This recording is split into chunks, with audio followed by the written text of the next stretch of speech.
Salut les amis, ici The Voice Trader, j'espère que vous allez bien. Bienvenue au Day 2 du défi 1K per Day. Le jeudi 10 septembre, un Day 2 incroyable, une performance de 4138 €. Mais je ne retiendrai qu'une performance de 3313 € dans le cadre du défi. Je vous explique pourquoi à la fin de cette vidéo. Ne bougez pas, c'est parti. Je vous souhaite une splendide vidéo. Hello les amis, on reprend aujourd'hui pour le Day 2, le défi 1K per Day. Aujourd'hui ça va pas être une journée forcément évidente. La seule chose que je vois là, c'est la bougie de contrôle H4 qu'on est en train de passer. Ici là, on a une bougie de contrôle, donc ça veut dire qu'on évolue à l'intérieur de cette bougie.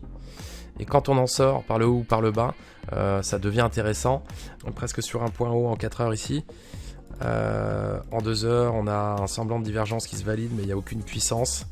C'est parti, on casse la bougie de contrôle H4, regardez. Ici, on est en train de casser la zone, la bougie de contrôle 4 heures dont je vous ai parlé ici. On est en train de la casser. Alors le point haut 4 heures, il y a la résistance RSI qui est pas très loin, donc c'est pas le trade du siècle, mais on va tenter de le jouer. Franchissement des 11005 de la bougie de contrôle H4, il n'y a pas trop de volume. On est en pré-open. Alors première zone de résistance, ce sera les 11500, la zone des 11560, 11570. Donc on va être très vigilant si on atteint cette zone. En 15 minutes on est vraiment perché, mais bon. J'ai l'impression qu'on a un faux breakout ici. Vraiment pas très confiant sur celui-là, pour l'instant ça tient.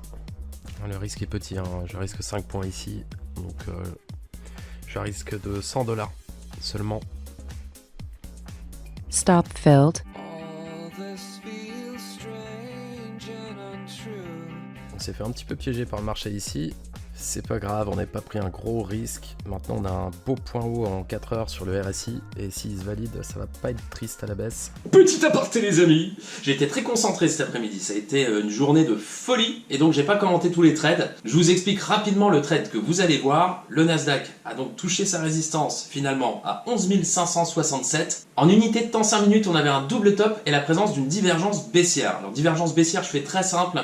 C'est quand le cours par exemple fait un plus bas, un plus haut et que l'indicateur RSI fait un plus haut et un plus bas. Il va plus dans le même sens que le cours, c'est un épuisement de la tendance en cours, ça peut être à court terme ou à long terme, en tout cas on avait ça à ce moment-là en 5 minutes. Et ça, c'est convergent avec le potentiel point haut 4 heures qu'on a repéré juste avant. C'est le spot parfait pour entrer en short, en vente à découvert pour vendre le marché. Alors, si vous comprenez pas tout ce que je dis... Qu'est-ce que t'as dit? J'ai pas compris ce que t'as dit.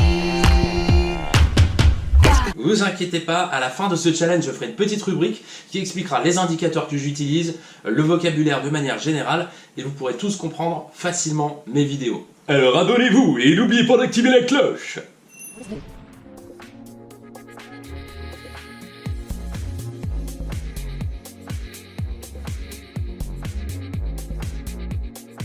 Position close. Dans ce prochain trade, j'ai le graphique 600 ticks qui m'indique un point haut et une potentielle reprise de la baisse. Il touche mon indicateur, la ligne rouge, c'est la zone 50 de mes indicateurs.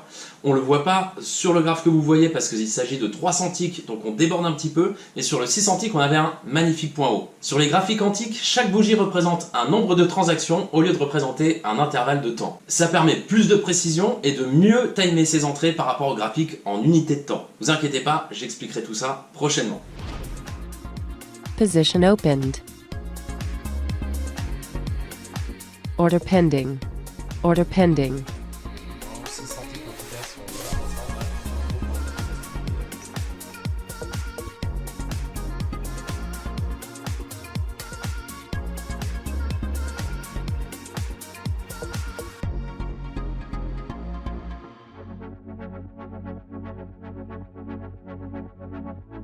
Order pending.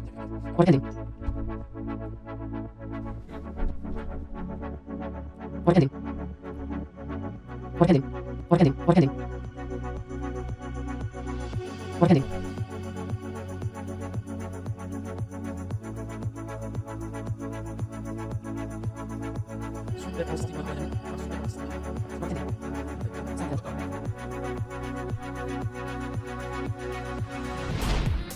Dans ce prochain trade, on a une divergence haussière sur les graphiques antiques. On va jouer très prudemment un petit rebond haussier. En collant le mouvement, je fais quasiment que du scalp pour ce challenge, c'est-à-dire que des mouvements très court terme. Tout simplement parce que j'utilise un contrat pour le défi. Ça fait partie des règles du défi. Avec 2 contrats ouverts, j'aurais simplement pris mes profits sur un contrat et j'aurais gardé le deuxième le plus longtemps possible en laissant de la marge au stop loss parce que quand on attrape un point aux 4 heures, souvent ça donne énormément de points, surtout dans un marché comme ça.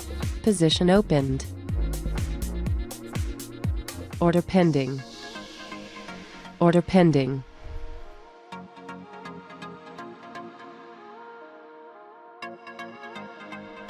Order pending.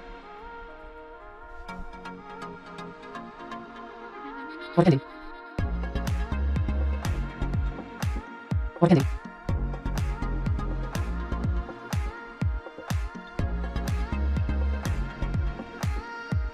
Order pending. Order pending.